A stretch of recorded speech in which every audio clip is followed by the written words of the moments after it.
Welcome everyone to our podcast on changes that artificial intelligence is bringing to the world of corporate learning and development. Today, we have two special guests from a trailblazing software company that provides an engine for automating role plays.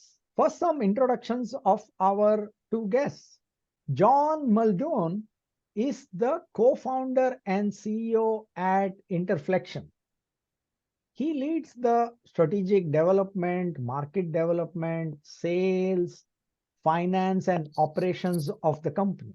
Prior to founding Interflexion, John was the co-founder of one of the first financial tech companies, Intralinks, an NYSE listed public company.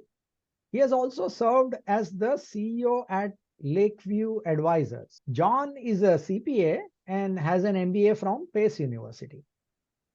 Our second guest, John Hack, is the co-founder and chief product officer at Interflexion. He co-founded Interflexion in June 2019 to help people interact more productively and harmoniously with using the AI-powered role-play engine. Prior to Interflexion, he has worked at Capital One as the director of product management. And he has worked at SAP as the vice president of products and innovation. John has an economics degree from MIT and a MS in management of technology from NYU Polytechnic. Welcome, John Muldoon and John Hack. They are on a mission to make professional development available to everyone.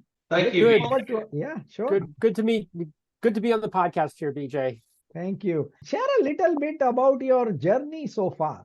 Well, we started off about 4.5 years ago, and it starts off with a little story here. I'm going to tell you, for me, what the inspiration was, I was co-managing a software development firm in the South Bronx, and we worked with a not-for-profit that was reaching out to the underserved community. The not-for-profit was providing the technical training, and we, as the software company, were onboarding these newly trained individuals and putting them on assignments with B of A and McKinsey. While we went through a couple of months of working with these young people, what became obvious was they were missing a big component. They had the technical knowledge, but they were lacking in soft skills. And unfortunately, the program fell apart a little bit because without soft skills in the workplace, it's difficult to succeed. So that stuck with me as that's something that needs to be fixed. John Hack? And I, have a long career in analytics and performance management and even natural language processing going back to the 1980s. We were working on a project analyzing performance in sports when I was at SAP running the Performance Management Innovation Lab. And what became clear is that in the professional world, it's not just about your physical abilities on the playing field, but the interpersonal skills, leadership, collaboration, teamwork are critical not only to the success, but to the people who are making personnel decisions. That's something they look at very seriously, even though you don't hear much about that necessarily in the press. Clearly, human performance is what drives operational and financial performance downstream. And that really got me and our team really interested in how do we improve how well people perform in the workplace. And that's largely about collaboration, teamwork, and so forth. Thanks for sharing that and your insights. So what has been your take on the growing importance of soft skills in the recent years? We like to talk about technical, interpersonal, and cognitive skills rather than hard and soft. In some sense, they're all difficult and require appropriate training and practice. And success requires all three. And we're all familiar with technical or hard, sometimes called hard skills. At Interflexion, we're focused on the interpersonal skills, the conversational skills. And there are really two trends in play right now. One is there is a growing awareness that interpersonal skills are critical to success in the workplace. The World Economic Forum, McKinsey have all been doing studies on this. But the second piece that's driving it is AI and automation. Making the root right. Well, the technical parts of a job, the routine and repetitive tasks that many jobs require are now being done or augmented by AI or process automation. And what's left is you need people who are creative, who are collaborative, who can work together to improve the processes, to improve the products. And that's, as companies are become more aware of that, they are more willing to and recognize the necessity of developing people's interpersonal skills. Yeah. Awesome. Yeah, I might like to add to that, BJ, that there were other driving factors. As we went through this pandemic and the shifting roles in the workplace and work at home, and how organizations were looking at their workforce, it was just another critical factor that communication skills and conversational skills and those interpersonal skills are more valuable than ever. And with AI, to be able to address this with scale and speed, if you will, to retrain people in new roles in that shifting landscape. Awesome. So, the curious question, where do you see all this headed to? What are the emerging trends here? Well, one of the things that Jeff Bezos says is we don't just pay attention to what's new, but what's not going to change. And Sure.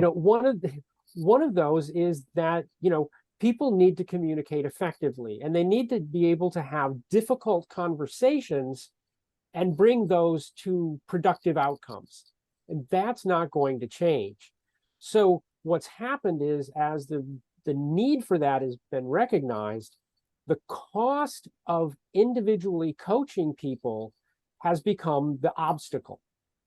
And that's where AI comes in.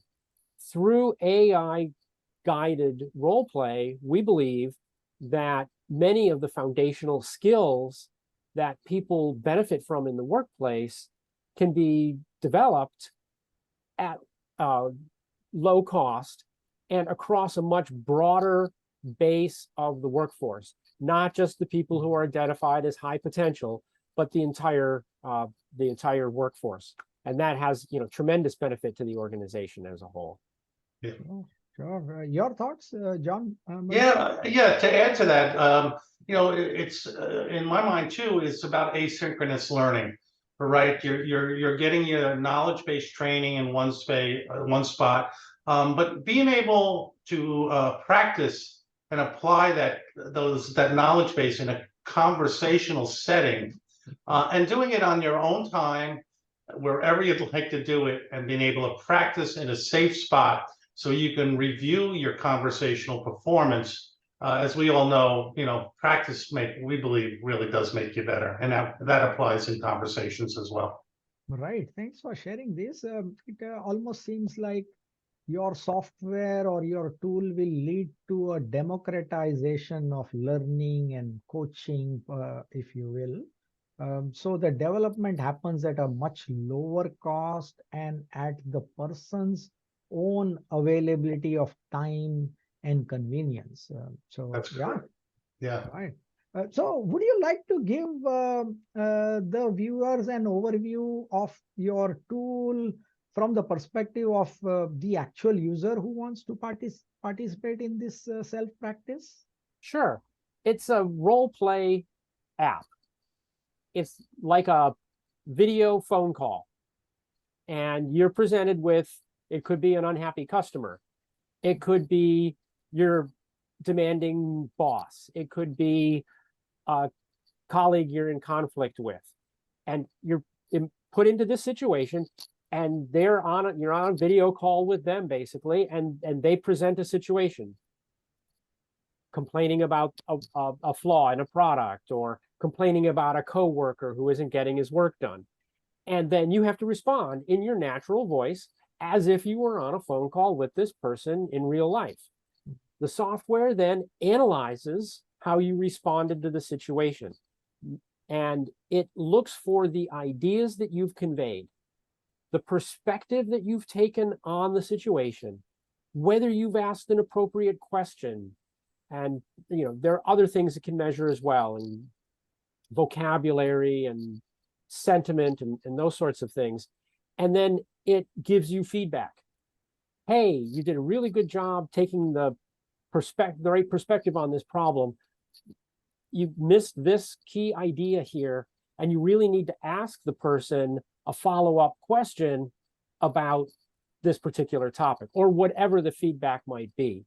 And then you can, if you want to see yourself, how you looked and sounded, you can do that. You can watch a model of an expert response. What would a really good response look like to that situation? And of course, you practice until you achieve proficiency, and then you can move on through the story. The customer may, have their issue resolved, but now they have some questions. The person complaining about a coworker knows what to do, and now the coworker comes in to complain to you about something else. And, that's how you develop sales skills, management skills, and so forth. John, would you like to chime in on this? Yeah, sure. I'm going to take it from the C-suite perspective. Measuring performance, right? Quantifiable outcomes. That's what John and I focused on in developing this tool for industry. A lot has been said about ROI on training investment. When we started our journey, we didn't see much evidence in our eyes of that. We were fortunate enough to be able to focus on ROI, calculating, your interpersonal skills development. And as a result, we were fortunate enough to win an award from the prestigious ROI Institute. Wow. And 2 years, actually, it was about a year and a half ago that we received that award. So we're very proud of that we were able to come in and, we believe, make a small change in the industry, but an important one. Great, and congrats to both of you and the team at Interflexion for this contribution to the world of learning and development. Well, thank you. Thank you. Sure. So, would you like to help our viewers understand a complete cycle using this role play from a learning and development perspective? So this is part of the experiential learning loop. Experiential learning is, a loop where you gain knowledge, you practice using that knowledge, you apply that knowledge in the workplace, and then you take time to reflect on that experience and, learn more, practice more, put it to work more, and continue to develop your skills. And today, especially for many of the conversational skills in the workplace, you'll get the knowledge base through classroom, online training, and other sources, but you have very few opportunities to practice. So from the L&D professional's perspective, this fills that key gap between knowing the material and actually putting it to work, on the job. These opportunities to practice are critical. We want people to feel safe and comfortable practicing and making mistakes, so that when that critical conversation comes along, they're actually able to be fluent, make the right points, continue to build the relationship, and move the entire organization forward. Oh, sure. I can totally relate to that. As a coach, in my coaching sessions, I have done some role play practice, and yet what happens is then the client member feels the need to continue practicing, and perhaps maybe doesn't even want the coach and wants to practice with either some synthetic character or in the old world we used to say fictitious character. So I have immensely enjoyed scripting the role play kind of model use cases in using your tool, and I've had some of my clients use it, so there is very good feedback, and like you said, it's an experiential loop. So yes, Absolutely. yeah. Now let us shift our focus from the standpoint of the actual learning and development folks. So how would this be leveraged by them in their organization when there are many other things happening, workshops and training programs and coaching and other things going on parallel? We look at it from a role perspective. That is, are you a salesperson? Are you a first-time manager? Are you, customer support? And, we think that looking at the world through those particular roles that people take on, and one person could have all of those roles, right? You could be a first-time manager who does some sales and also interacts with customers. But from a role perspective, what skills do people need to have to succeed in those roles? And so from a the L&D practitioner who's designing a learning program, you look at what is the role you're trying to train for? What does a first-time manager need to know? What do they need to do? And so often that's the piece that gets missed because it's been hard and expensive to do in the past. And so we fit into that location in the learning cycle. And through our app and through an LMS, you can access this as part of that learning journey. Awesome. John Mulder, would you like to chime in? Sure. In that case, I think being able to create the experiences or the situations that someone's going to face in the workplace is where some of the creative talent is needed in the L&D world, right? Because sometimes we overlook the situations that people are really going to face in the workplace. And, we've been really strongly focused on that. And that's obviously where the role play comes in and building comfort. And, and across an organization, and, we do a lot in the sales coaching area, as you imagine, because they do a lot of role play. But some people really do want to practice, but practice on their own. You have individuals that might be shy at first, worried about the reaction of their manager. If the first couple of goes, it looks like you're stumbling. And we wanted to make it easier for those people that might get run over in the broader meetings by the alpha salespeople. And so we found in our experience in talking with some of the learners that it really helped them a lot in their aspiring professional journey. True. And I'll add one thing to that, John. One of the things we've seen with salespeople is that because they can practice anytime, anywhere, they don't practice during business hours. Weekends and evenings, when they aren't selling, when they aren't visiting customers, when they aren't on the road, that's when they have time and the desire to actually practice. And keeping these practice sessions short, we're talking a minute or so per lesson. Those micro lessons are easy to, you've got 10 minutes at home, you can practice your sales pitch, you can practice overcoming objections on a Sunday evening, and it works into their schedule rather than into the L&D, sit down in front of your desk for an hour and take the compliance training type schedule. Yeah, those bite-sized chunks, right, of learning and applying knowledge. I mean, that's really, it works. Awesome, awesome. Thanks for sharing your insights. Now let's shift it from a financial point of view. So let's take the perspective of the C-suite. Uh, what is the ROI of utilizing an AI-powered tool versus the traditional training models for skill development of workforce?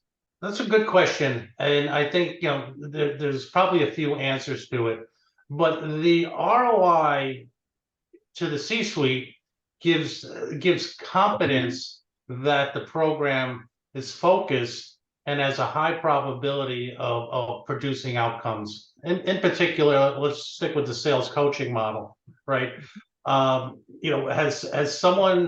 a new hired salesperson been able to be conversationally fluent quicker using this software, and ultimately has their sales performance also shown that it is working. So the two have to tie together.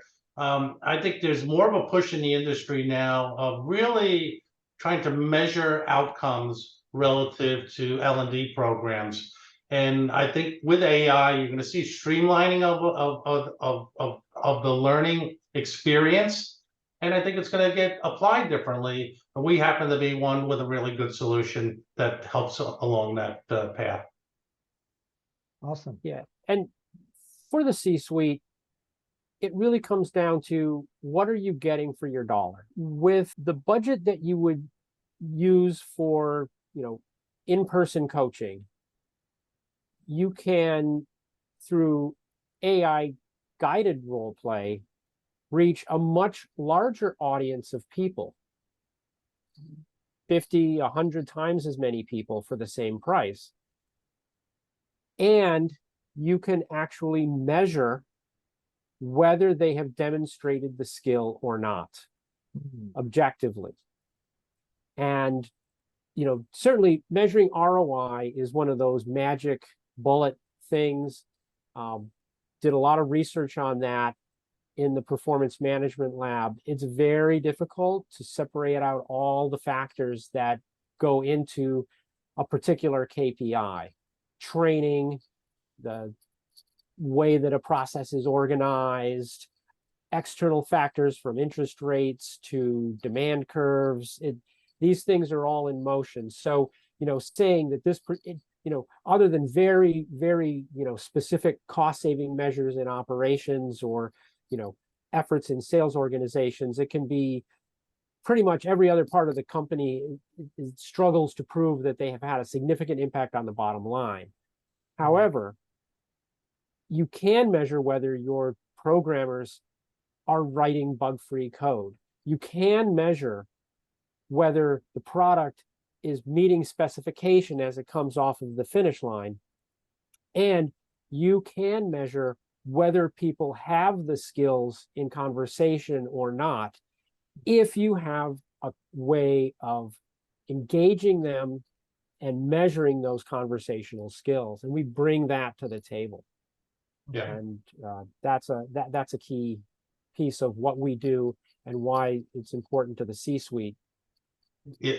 Another area where that can, as an example to what John just explained, is the customer reps. Have they had better conversations with your customers? Has the amount of time spent on a helpline or a support line gotten shorter? Have the surveys that you get inundated with after a customer service call, are they showing a much higher level of satisfaction? So these are good quantitative ways to determine the effectiveness of these programs. Thanks for sharing that. Yes, I agree. There are tangible and intangible areas to measure. Like you rightly said, with sales reps and all, what is the customer experience? And sometimes Right. there are quantifiable factors and sometimes there are qualitative factors. So I'm glad that we are discussing this aspect also, because it becomes important from the buyer's perspective or the people who are involved in the learning and development.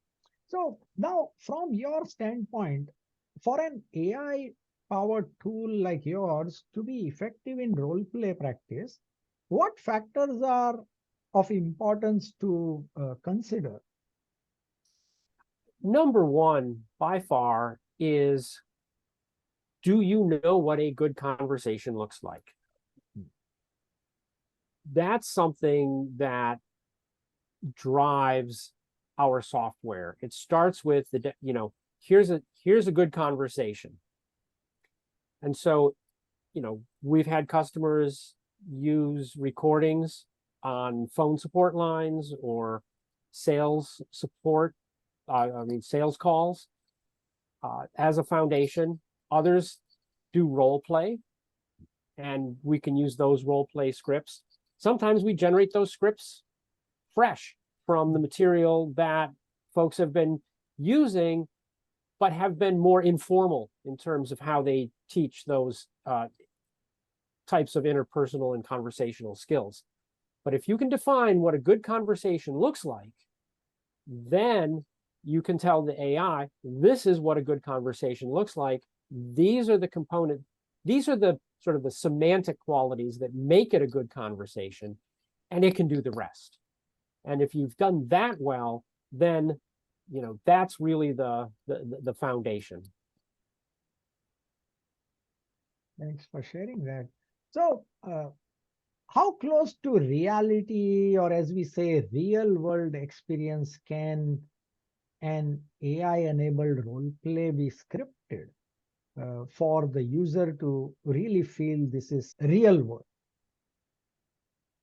So it varies.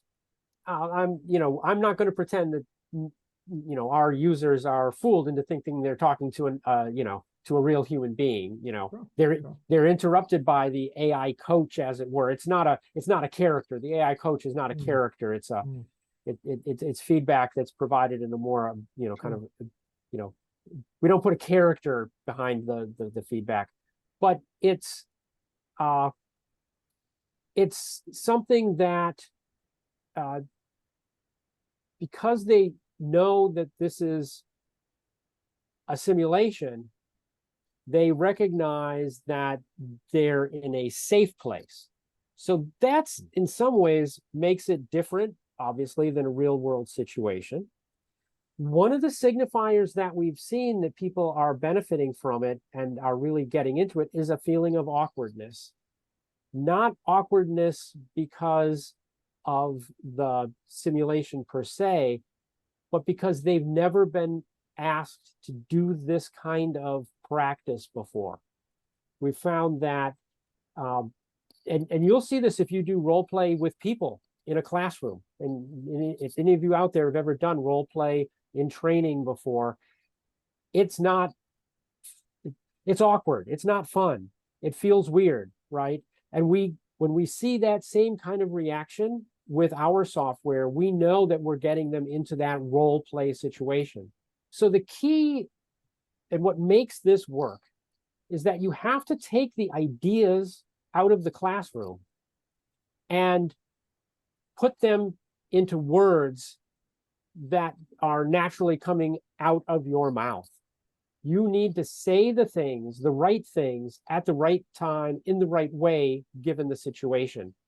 And I can speak from personal experience. The difference between, answering the right questions in a multiple choice test on sexual harassment and hostile workplace environment training, and having a conversation with someone who's come to you as their manager because they're facing a situation in the workplace is a world of difference.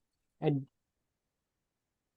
all that knowledge doesn't necessarily come through as you talk without practice.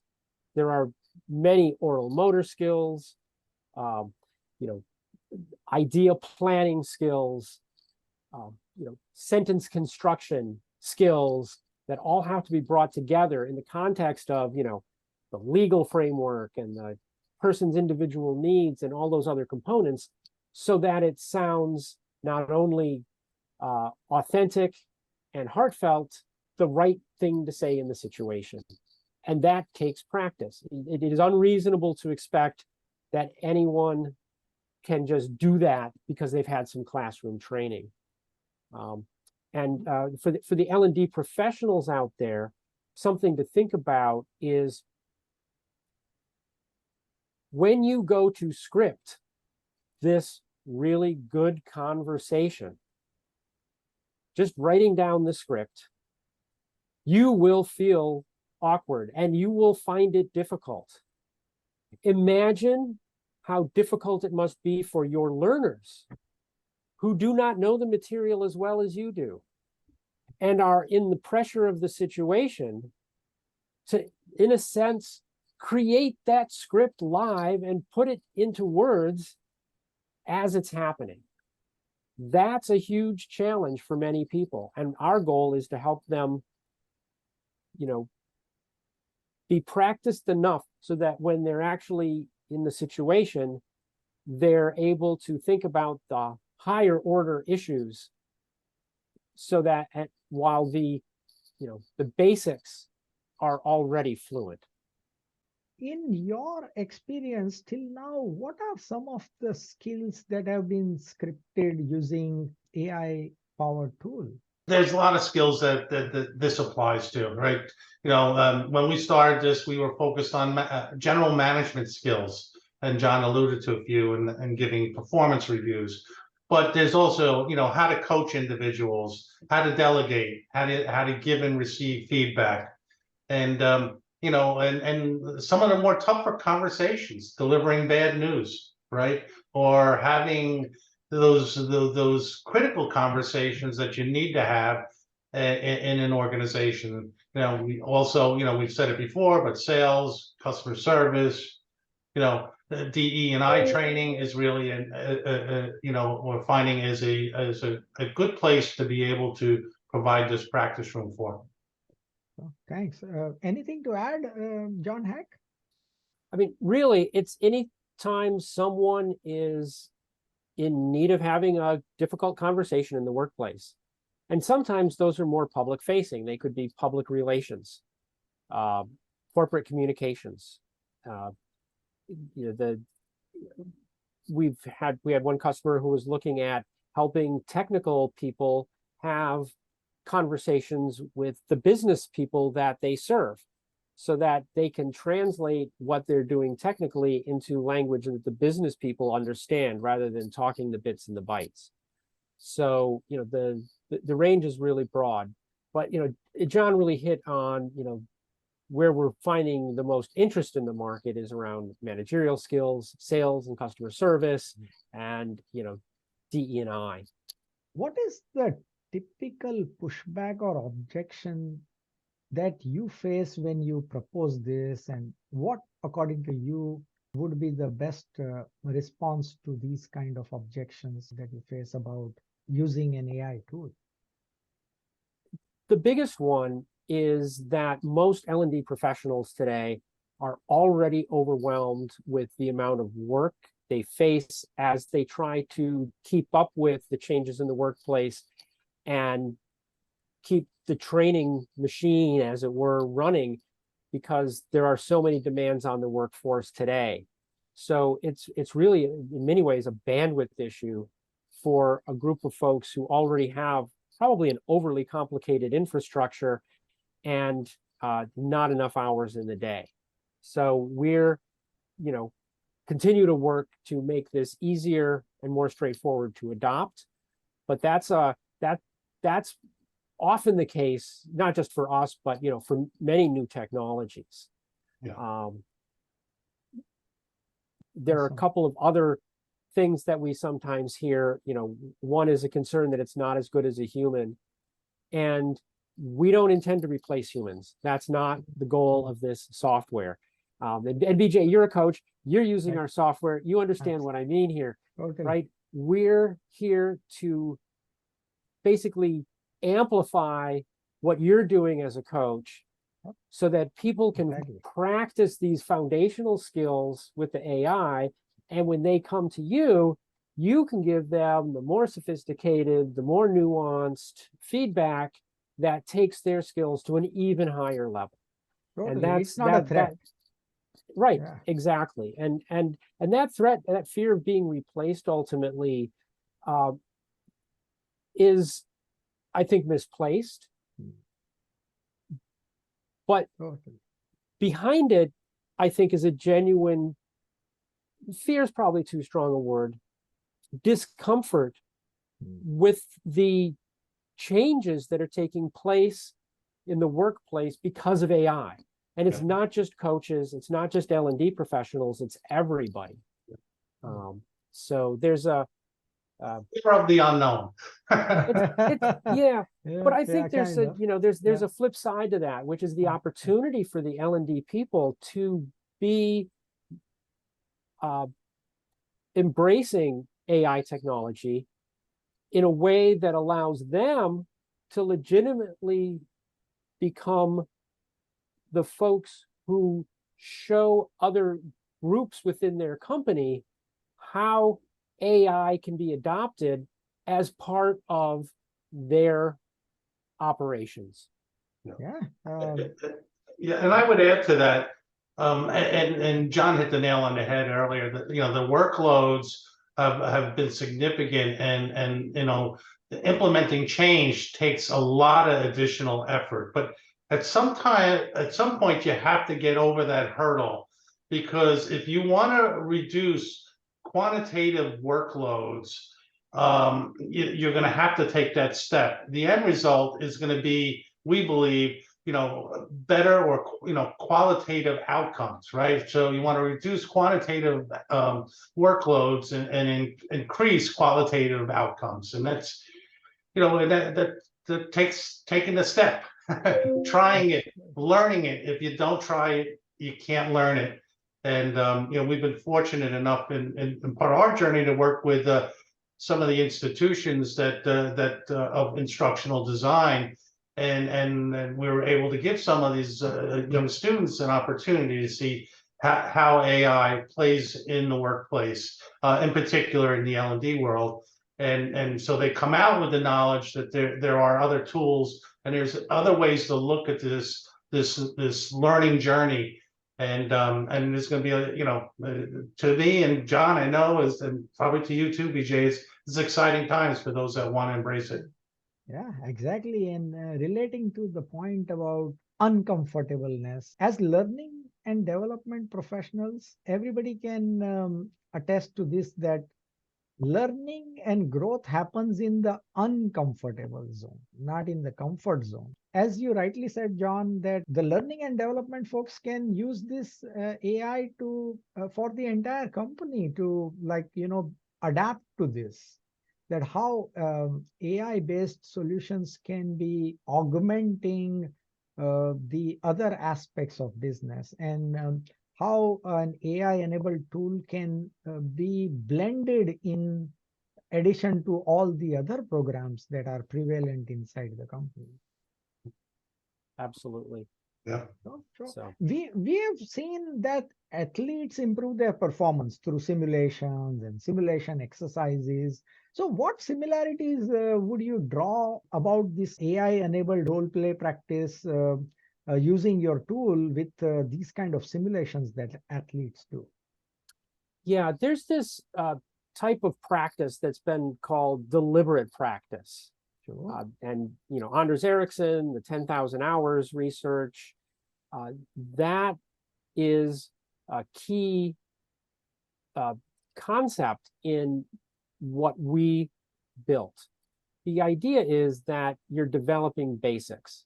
So if you're going to learn how to hit a ball better, you go to the driving range or the batting cage, and you're going to work on your stance.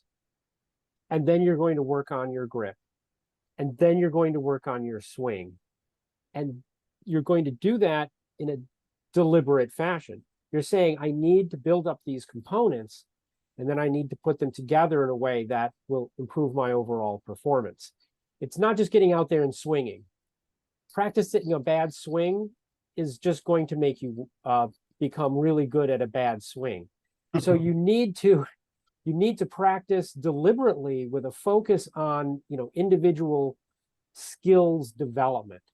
They help you develop the basics. It's not the same as being in the game live with an audience and, all of the pressure that comes from being, on the field.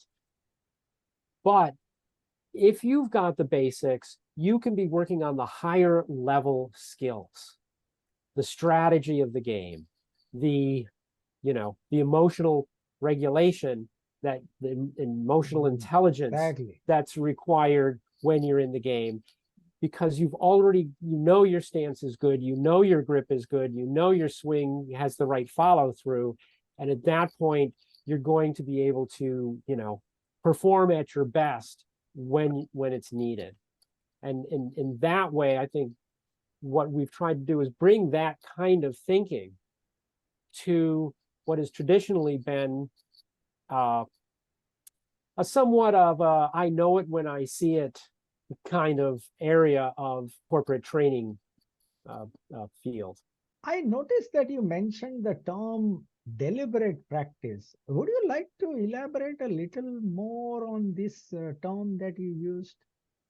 Yeah, when Erickson was doing his research on what makes the best musicians the best, they didn't just practice a lot, because there were many who also practiced a lot and didn't achieve the same levels of performance. What's critical is that you have a plan, that you are, or your coach has a plan, where they say, okay, today we're just going to work on this one skill, how you, the fingering of a violin, of the strings of a violin. We're just going to work on the fingering, and you're going to do that same thing over and over until it is completely fluent. And then we're going to work, you might do that for, a full day or whatever. So deliberate practice is deliberate in the sense that it has specific goals for the components of the skills to be developed along the way, so that as you get the fingering right, you get the way you hold the bow right, you get the way that you hold the violin with your chin just right, and over time your play becomes much more proficient. Erickson has talked about driving a car. Turns out that for the vast majority, you achieve proficiency in driving the car within a couple of years. And drivers generally don't get better after those first couple of years. We like to think we are. Drivers are like, everybody's above average, right? But the reality is, you get to be a good driver in a couple of years. And unless you work on specific skills, the kinds of things that professional drivers do, where they go to the track and they work on, turning tightly, or, people who live in cities get very good at parallel parking, and people in the suburbs aren't very good at it. Those kinds of things. You have to work on those individual skills. You're just not going to get better by virtue of driving to and from work every day for 40 years. You're going to be just as good when you retire as you were when you entered the workforce, unless you work at developing that skill in a deliberate way. At times I've come across the term conversation first curriculum. I'm just curious to get your insights on that term. So the idea behind conversation first curriculum is that instead of starting out thinking about what are the skills that a salesperson needs to have, you start off by saying, what does a good sales call look like? And you write that down. That's a great sales call. What does a bad sales call look like? And you write that down. And you use that conversation as the starting point for your curriculum. What skills are being demonstrated in that conversation? And you build the training materials, the pedagogical training materials around that. And then you have the foundation for role play as well, whether in person or through an app or some other method. And what it does is it ties together the framework, the theoretical stuff, with what you need to practice to achieve proficiency and what they're actually going to be doing when they're on a sales call. We have definitely seen situations where and I'm not talking about sales specifically here, I'm just talking about in general. And I think it's common in management training and leadership training in particular, where there is a very complicated set of concepts that they want a manager to keep in mind. I've seen frameworks that have as many as 8 or 10 things that you need to keep in mind while you're having a coaching conversation with an employee. I don't know anybody who can keep 8 or 10 things in their head while conversing with someone about something entirely different from those 8 or 10 things. Cool. That's just an enormous cognitive load. Cool. If you start from the conversation and work backwards, we've seen a couple of things that are interesting. One is it actually simplifies what you need to teach in order to have that conversation, because in any given conversation, there's probably a smaller number of key components that you need to teach to. Now, across many conversations, that's going to grow to be a much larger number of concepts. But instead of having it done in terms of the framework first, you're starting from the performance goal, because ultimately that's your goal. You want all of your salespeople to have top performer conversations. That's your starting point. Thanks for sharing your insight on this. What would you suggest as some of the best practices for implementing your AI tool in a let's say a large organization with a diverse group of employees? Well, once again, I think you have to start off as to what your goals are, what you're looking to achieve, what roles are you focused on at starts. And then we like to view ourselves as complementary to the programs that you already have. You don't have to really recreate anything, but as John has indicated throughout this podcast, knowing what a good conversation looks like, and so those things all tie together, and because in the end, all this training is leading to your interaction with some endpoint, whether it's with a customer or servicing a customer, selling to them, whether you're a manager giving performance reviews. So those are we look at those specific objectives as a way to highlight what can get achieved at a large company, and to do that at scale. Awesome. One of the challenges of a large organization with a diverse population is, I'll call it company culture. With a diverse population, you have, in a sense, a broader spread of cultural influences within the organization. So when you're doing this kind of role play practice, you want to make sure that every group feels included. And that means that the model for good performance is modeled by people who look like, sound like them, the learners. And you want to make sure that those models and the people they're interacting with vary. Because not all of, no one in a diverse organization is going to, by definition, be the same as everyone above or below them in the org chart. Absolutely. So you need to ensure that you've got a real mix of types of people. And I think this is a piece that's often missed, is the way that people talk also has to be diverse. You have to accept a broader range of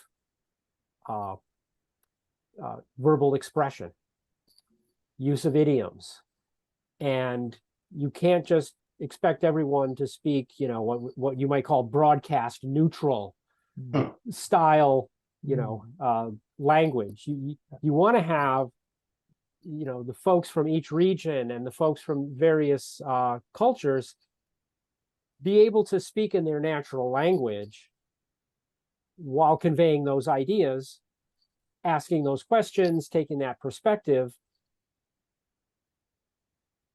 and not feel like they have to hide who they really are. True. What has been your current success with regards to industry verticals or specific client personas and market segments? We really do see a broad application here. And we've been fortunate enough in the early part of our journey here to work with some good companies here. And for us, we work directly with corporations. But the other things that we do is partner with coaching firms that really are already providing a service, and they typically understand what the value of this, and this allows them to focus on the higher value coaching that really makes the difference. The other area is in the e-learning publishers. They're starting to look for ways to add interactive components to their learning publications, provide a more of a continuous learning model where they can release new situations that's tied to the video lesson or the PowerPoint lesson, or however they're presenting that. And now, once again, bringing the practice element, bringing all the components that we've talked about in terms of top performer conversations. So you're really setting the standard high, and in that world, people that buy online education products are aspiring professionals. They're willing to put the time in to get better, and this just provides another tool to that market. So in whole, it's we're seeing a lot of ways that this can be used. We've also had some experiences with call center companies that monitor calls. With those, what kind of conversations are those people having?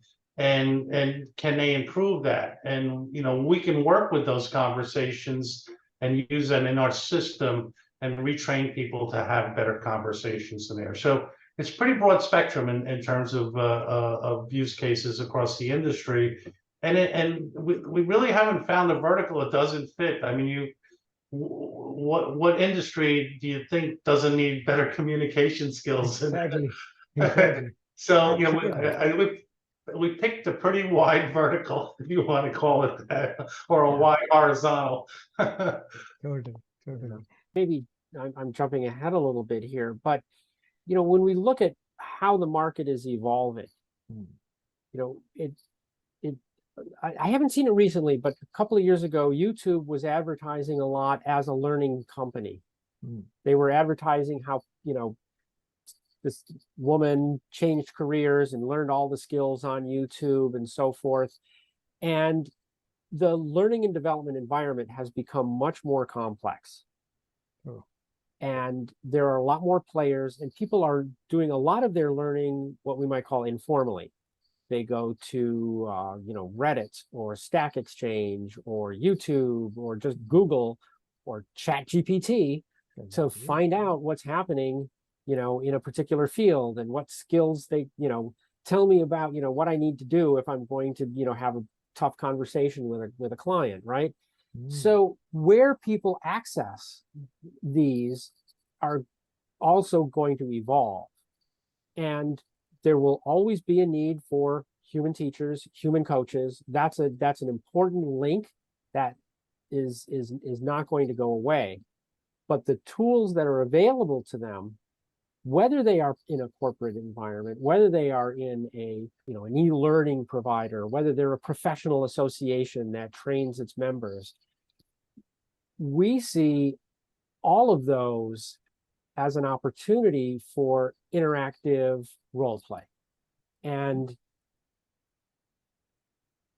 that's, I think, the challenge for us, and the opportunity is make this easy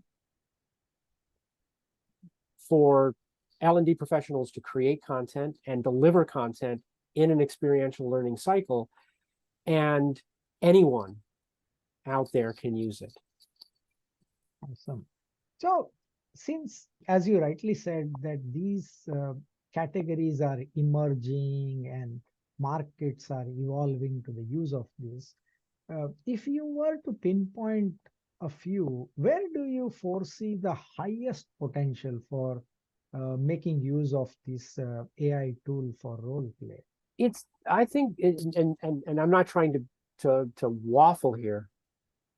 There are many different ways to define the market. You can define it by the type of training. You can define it by who's delivering it. You can define it by how it's being delivered, whether on an e-platform or in person and so forth. And the market in corporate training and development is very complex for that reason. And that's why there are no 800-pound gorillas in the room, because there are so many niches. If you're in pharmaceuticals, pharmaceutical training platforms have regulatory requirements. Right. And that changes the nature of what's going to work there versus anywhere else. And so we really believe that the challenge for an organization like us and for other learning delivery methods is, where are the learners and how do you reach them? And we want to be a utility. We want to be interactive role play for everyone. And we don't want to compete with the LMS vendors. We don't want to be a coaching firm and compete with you, DJ, and others. We want to be a tool that the LMSs can use, that you can use, that the e-learning providers can use. So right now, we're still early stage. This is a very early point in this generation of AI, the first really public and visible use of AI since it started being applied, many years ago in smaller domains. And it's unclear how those things are going to evolve. And so, we're, as John mentioned, the e-learning providers, large corporations, and, coaching firms, those are three areas where we're very focused, and we have a lot of faith that those are going to be important markets, but we don't believe they're the only ones. Okay, very rightly said. Please provide your take from your perspective on the benefits of AI-based role play solutions like yours vis-a-vis the traditional methods for workforce development. We did we've been working with the University of North Carolina, Mm-hmm. and we've done some interesting work with them in being able to measure learning transfer, where it's being used in a course that is in the School of Management, and it's in organizational ethics. And the course teaches students a framework for ethical behavior in the workplace with 9 core concepts that they need to apply when they're faced with a potential ethical dilemma in the workplace. And our tool is being used for doing role play, where students get to interact with situations that are very realistic in a potential workplace situation. And what we have found is that some concepts are very readily applied. So students very readily recognize the ethical dilemma in the situation, and they take the right position on that ethical dilemma. They take, however, much longer and require a lot of feedback before they incorporate the need, for example, to build a good relationship with the person that they're in conflict with. Even though that's being taught in the classroom, just the same as the need to take the right ethical stance. We expected this, but it jumps out in the data. After they practice and get feedback, we can see that they start to apply it more readily because they've been given feedback and they start to internalize the need to maintain a good relationship with people that they're going to have to continue to work with again and again while they resolve this ethical dilemma. So the benefit of this kind of role play is not just to the learner, although it's clear from that data that the benefit to the learner is real.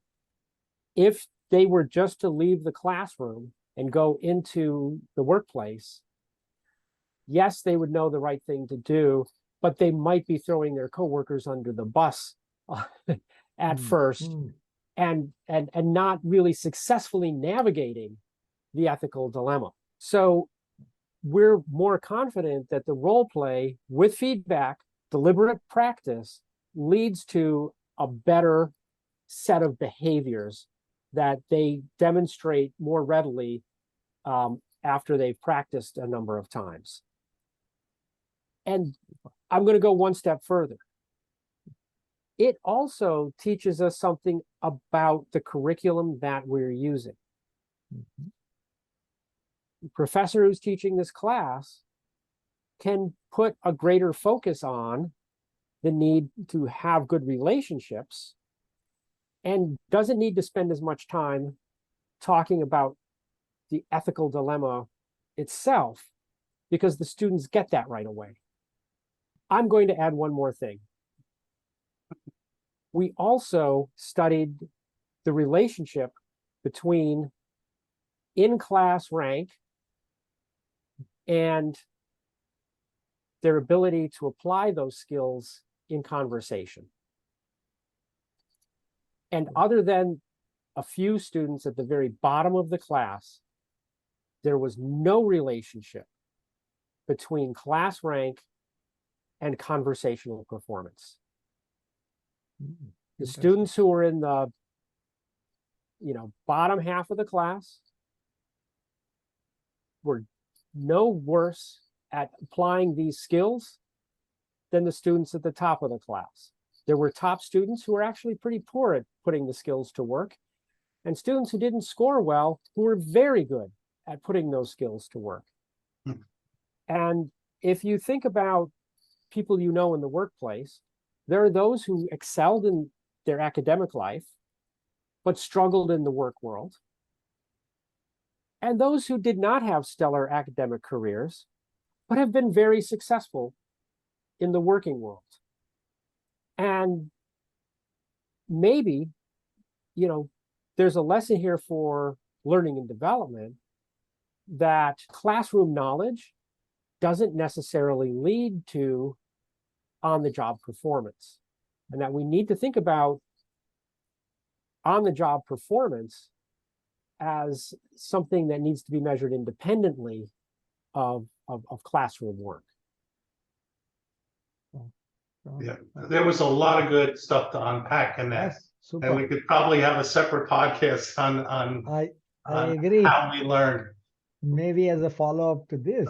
So as we are nearing towards the end of this podcast, what message would you like to convey specifically to the learning and development folks that are evaluating various AI-based solutions for practice and learning some skills in their organization?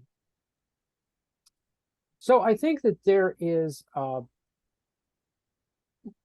clearly a lot going on, right? I mean, you've got the chatbots and the practice apps and the simulators and the role play stuff. I think you want to look at sort of two dimensions to any solution. And then there's a third thing that I'll get to in a moment. The two dimensions you want to look at are how well does it scale? Mhm. In other words, cost per person. And how effective is it? Can you measure its effectiveness? So, if every employee could get 5 hours of BJ's time every month, that would be like ideal, right? Super effective, highest quality. But if that company has 10,000 employees, I don't even need to get out my calculator to know that that is not going to work, Not right? feasible. Not So feasible. that's great for certain executives, Yeah. but it's not going to work for everyone. And that's why scale is so important. Can you, with the budget you have, or a slightly larger budget, or playing budget games, make this available to a large number of people? And does it work? Does it actually develop skills? And can you see that? Obviously, the third thing is what skills are being developed. Yeah. Right? And I think that there are, several things that you need to look at. So there are chat-based coaching bots, right? That may help people think through things on their own. That's a cognitive skill. That is not an interpersonal skill, and it's not a behavioral skill. It's not a behavioral skill. Yeah, right. But it's still a skill, and it's still something people ought to have. You should be able to reflect. You should be able to think through these situations. That's important before you act, and absolutely essential. There are practice apps that allow you to practice your pitch, and they look for things like fluency and filler words and tone. And that's great if you want people to do presentations that are going to be compelling on stage, and they won't be filled with, like words and sudden failures of what am I going to say? In our case, though, filler words actually play a role in conversation, and they're okay. They're not something that actually should be eliminated from your casual interpersonal conversations.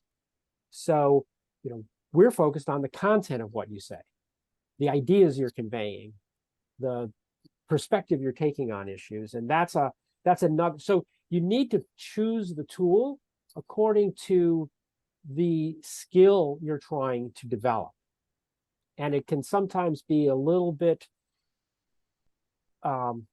difficult because not everyone is completely clear about what their AI is specifically designed for, and you need to make sure that that's clear. So just taking it back up to the top level for the L&D professionals who are looking at an AI solution, cost and effectiveness are really important, and obviously that's going to that your trade-off is going to depend on your budget and your audience and so forth. But you need to know where you want to be there, and what specific skill or set of skills are you trying to develop. There is no general purpose intelligence AI out there that can do all the things. True. Right? What we have are purpose-built AIs that do one or two things specifically. And that's what you need to understand. Where does that fit into your organization's learning goals? Very nicely said, John. Thanks.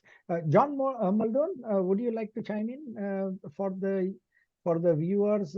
Anything in addition to what John had said? Sure. Yeah. I mean, as I said earlier, I think, these are challenging times. They're changing times. They're, your plate just got loaded up again. I think that evaluation criteria and process that John talked about is, that's not a 1 or 2 day thing. And I think when you do go out and start that mission, you're going to find that there'll be the propensity to be oversold on capabilities of AI that certain vendors may have. We're very specific around what we provide, and it's been outlined in here. And we do think we have a very high value utility that, most organizations and coaching firms are going to want as part of their solution set. And then once you go through that analysis, where do I apply that? Where do I apply my practice room, my safe practice room, my safe deliberate practice room? And then, where do I want to get those, real analytics around, the conversational skills? You mentioned pharma early on, right?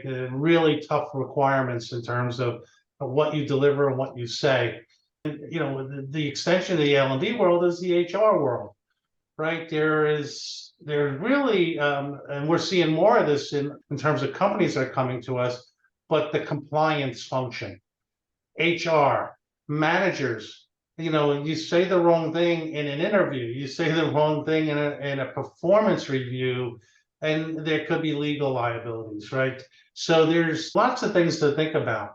And in the end, I think many companies will be driven by cost, right? And what's the most bang for the buck I can get here? And that kind of drives you into our corner where we say, we'll start with conversations first, right?